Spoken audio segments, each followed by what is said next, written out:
keputusan-keputusan yang ditetapkan oleh profesi keperawatan.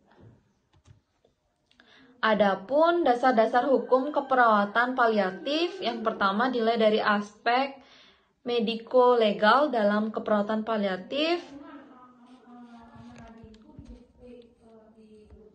yaitu Keputusan Menteri Kesehatan nomor 812/Menkes/SK/8/2007. Adapun yang tercantum di sana, yang pertama itu persetujuan tindakan medis atau informed consent untuk pasien paliatif.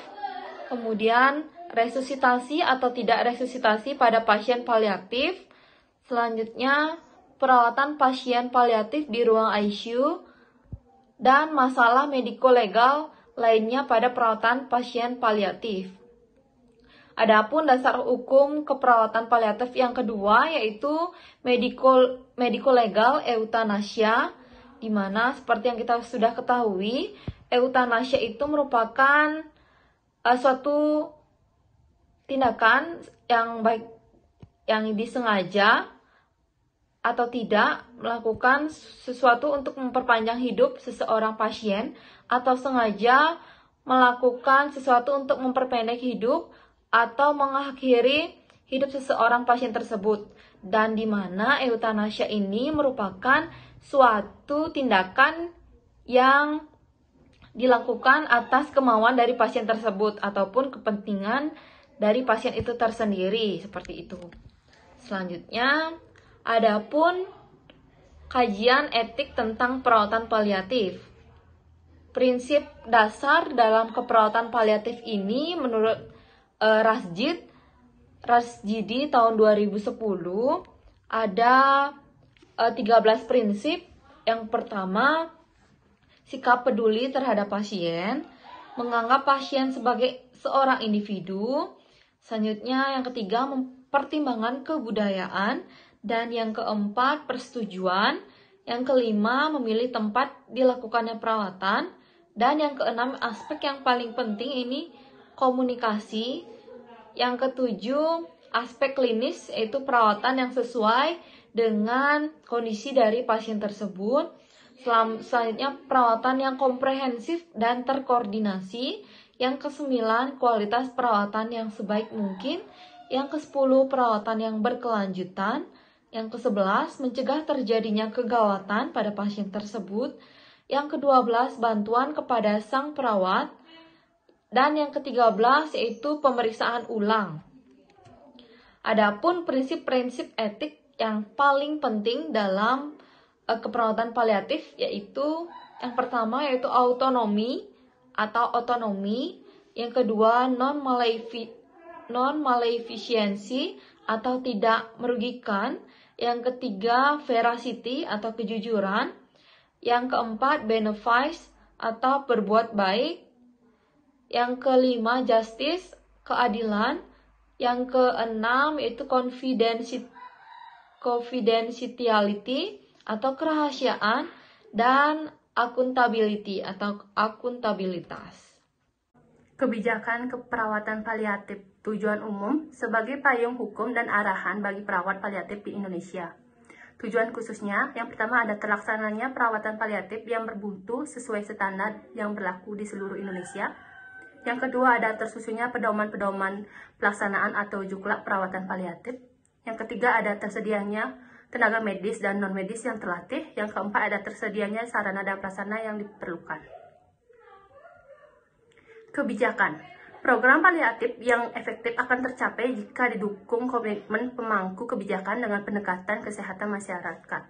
Yang melalui yang pertama ada integrasi layanan paliatif dalam sistem kesehatan nasional.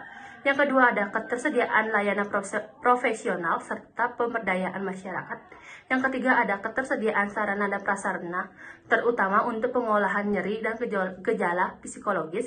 Yang keempat ada aksesibilitas setiap pasien yang memerlukan program paliatif. Yang kelima ada program paliatif dilakukan mulai dari rumah sakit sehingga masyarakat.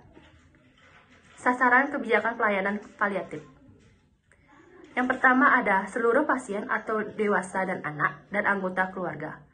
Lingkungan yang memerlukan perawatan paliatif dimanapun pasien berada di seluruh Indonesia. Yang kedua ada pelaksanaan perawatan paliatif, ada dokter, perawat, tenaga kesehatan lainnya, dan tenaga terkait lainnya. Yang ketiga ada institusi terkait, misalnya yang pertama ada Dinas Kesehatan Provinsi dan Dinas Kesehatan Kabupaten atau Kota. Yang kedua ada rumah sakit pemerintah atau swasta. Yang ketiga ada puskesmas.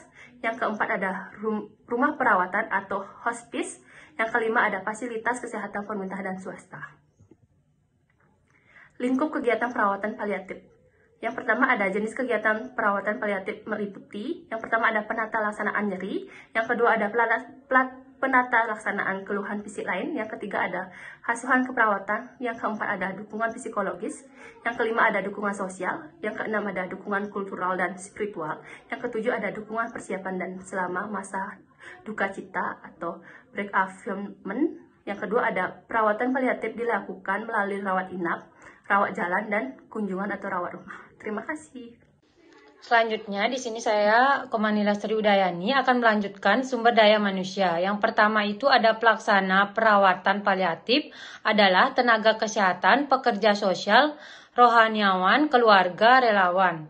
Yang kedua, kriteria pelaksana perawatan paliatif adalah telah mengikuti pendidikan, pelatihan, perawatan paliatif, dan telah mendapat sertifikat. Yang ketiga itu ada pelatihan, yang keempat itu ada pendidikan. Selanjutnya, pengembangan dan peningkatan mutu perawatan paliatif. Untuk pengembangan dan peningkatan mutu perawatan paliatif diperlukan yang pertama itu ada pemenuhan sarana, prasarana, dan peralatan kesehatan dan non-kesehatan. 2. Pendidikan dan pelatihan yang berkelanjutan atau continuing professional development untuk perawatan paliatif untuk jumlah, jenis, dan kualitas pelayanan. Yang ketiga itu ada menjalankan program keselamatan pasien atau patient safety. Baik, selanjutnya saya akan memaparkan materi mengenai landasan hukum. Yang pertama ada Keputusan Menteri Kesehatan Republik Indonesia nomor 604 Menkes SK nomor 9/1989 tentang metode pokok penanggulangan penyakit kanker di Indonesia. Yang kedua, ada Undang-Undang Nomor 23 Tahun 2002 tentang penanggulangan anak. Nomor 3 ada Undang-Undang Nomor 20 Tahun 2003 tentang sistem penelitian. Yang keempat ada Keputusan Menteri Kesehatan Republik Indonesia Nomor 116 Menkes SK Nomor 8 2003 tentang pedoman penyelenggaraan sistem survei epidemiologi kesehatan. Yang kelima ada Keputusan Menteri Kesehatan Republik Indonesia Nomor 1479 Menkes SK Nomor 10 2003 tentang pedoman penyelenggaraan sistem survei epidemiologi penyakit menular dan penyakit tidak menular terpadu. Yang keenam ada Undang-Undang Nomor 29 Tahun 2004 tentang praktik kedokteran.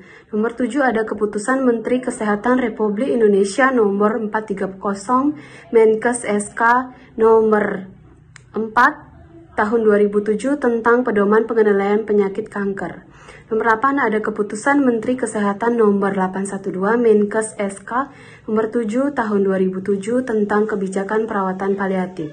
Nomor 9 ada Undang-Undang Nomor 35 Tahun 2009 tentang narkoba atau narkotika. Yang nomor 10 ada Undang-Undang Nomor 36 Tahun 2009 tentang kesehatan atau Lembaran Negara Republik Indonesia Nomor 144 Tahun 2009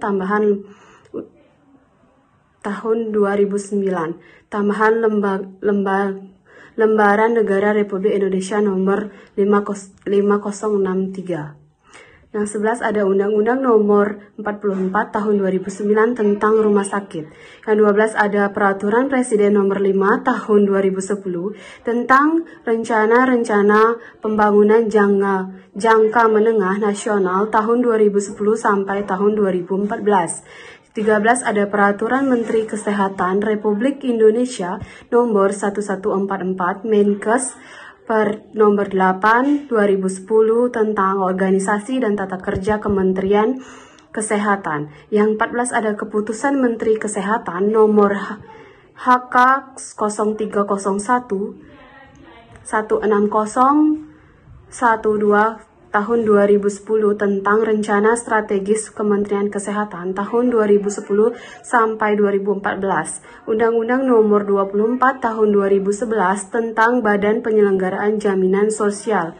Yang terakhir ada Peraturan Presiden Nomor 72 tahun 2012 tentang Sistem Kesehatan Nasional. Sekian pemaparan materi dari kelompok kami. Terima kasih. Om Santi Santi Santi Om.